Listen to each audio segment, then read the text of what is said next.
오늘 우리가 함께 볼 말씀은 신명기 19장 14절의 말씀입니다. 신명기 19장 14절 말씀 함께 읽고 하나님께서 오늘 우리에게 주신 은혜를 함께 나누도록 하겠습니다. 당신들은 주 하나님이 당신들에게 유산으로 주어 차지한 땅에서 이미 조상이 그어놓은 당신들 이웃의 경계선을 옮기지 마십시오. 아멘. 설교를 준비하면서 등록망촉이라는 말을 알게 되었는데요. 이 말을 그대로 직역하면 땅을 얻으면 나라를 바란다 라는 의미의 말입니다. 즉 사람의 끝없는 욕심을 가리키는 말인데요. 한 가지를 이루고 나면 또 다른 한 가지를 바라게 되는 사람 안에 있는 욕망을 잘 나타내주는 말이라고 할 수 있겠습니다. 이 사람 안에 있는 욕망은 하나님께서 정해주신 땅의 경계선도 무의미하게 만들어 버릴 정도로 강력하죠. 구약에는 사람 안에 있는 욕망이 어떻게 사람을 망하게 하고 죽이는 자리까지 나아가게 되는지 그 이야기가 기록되어 있는데요. 바로 다윗의 우리야 살인 사건과 아합 왕의 나봇의 포도원 사건의 이야기입니다. 두 이야기 모두 하나님께서 이웃에게 정해 주신 경계선을 넘어서면서 일어나게 된 이야기들이죠. 다윗의 이야기는 하나님께서 다윗의 충복 우리아에게 주신 아내 밧세바를 다윗이 넘보면서 일어난 이야기이고요. 나봇의 이야기는 아합 왕이 나봇의 포도원을 자신의 정원으로 쓸 요량으로 넘보면서 일어나게 된 이야기입니다. 두 이야기 모두 힘을 가지고 있던 다윗과 아합이 우리아와 나봇의 목숨을 빼앗아 하나님께서 각자에게 주신 그 유산을 자신의 것으로 삼는 죄를 저지른 이야기입니다.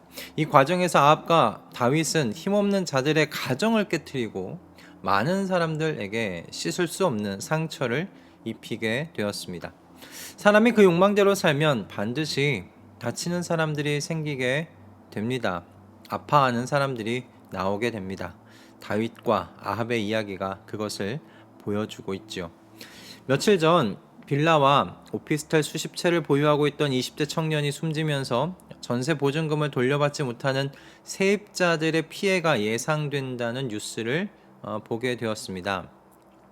이 세입자들의 피해액만 100억에 달하는 것으로 알려져 있는데요. 이전에 빌라와 오피스텔 1139채를 보유하고 보증금을 내주지 않고 있다가 사망한 빌라왕 소식과 참 유사한 뉴스였습니다. 한 사람이 수백여 채의 빌라와 오피스텔을 왜 가지고 있어야 하는지 잘 이해가 되지는 않았습니다. 물론 자신 자본으로 자기 자신의 그 자본으로 재산을 늘려가는 건 법적으로는 아무 문제가 없지만 결국 이 두 사람의 탐욕은 수없이 많은 사람들을 가슴을 졸이며 괴로움 속에 지내는 불행의 구렁텅이로 몰아 넣어버렸습니다.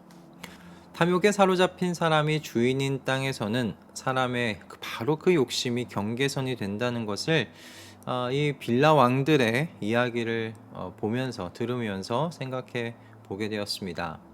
자신이 더 가질 수 있는 능력이 된다면 그 사람은 끝도 없이 자신의 경계선을 늘려 나아갈 겁니다. 그런데요, 이런 세상 희망이 존재할 수 없습니다. 유일한 탈출구는 나도 나의 경계선을 지키고 늘릴 수 있는 능력을 갖추는 것 뿐이기 때문에 그렇습니다. 즉, 무한한 욕심의 세상은요, 무한한 경쟁을 낳을 뿐 아닐까, 그런 생각을 해보게 되었어요. 그런데요, 오늘 하나님께서 하나님의 백성에게 말씀하시는 명령을 여러분 한번 보십시오. 하나님께서는 하나님의 백성에게 그들이 차지한 땅은 자신들의 능력으로 얻은 땅이라고 말씀하지 않으십니다. 그 땅을 유산으로 주신 분은 하나님이세요.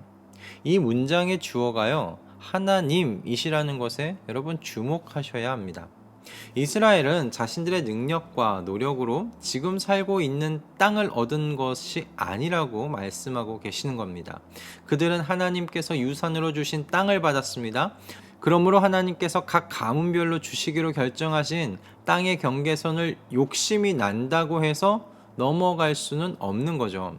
예를 들어 한 아버지가 유언장에 세 아들들에게 나누어 줄 유산 상속을 정했고, 그리고 그것을 법적으로 공증까지 받았어요. 그런데 첫째 아들이 자신이 받은 유산에 불만을 품고 이의를 제기한다고 해서 정해진 유산 외에 더 받을 수 있는가?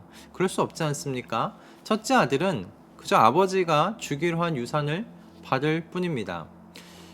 게다가 이렇게 각 가문별로 땅의 경계선을 결정해 주신 하나님께서요, 영원히 살아계신 하나님이십니다. 그러므로 이스라엘이 가진 땅은 모두 영원토록 하나님의 것이지요. 이스라엘은 다만 하나님의 은혜 속에 하나님의 땅을 유산으로 받았으니 그 땅을 잘 관리하며 감사함으로 살면 되는 것입니다.